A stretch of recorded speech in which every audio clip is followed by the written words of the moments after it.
rekan Long, sahabat Long, tim Solidarity Squad Aceh.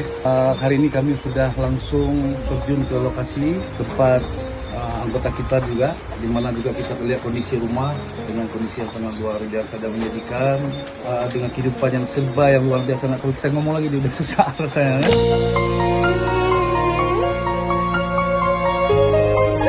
Ibu, ini ada sedikit sumbangan bantuan dari Solidarity Squad.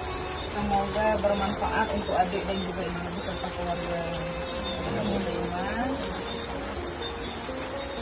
Ya, makasih Ibu Lino ya. Semangat ya. Oke, semangat ya.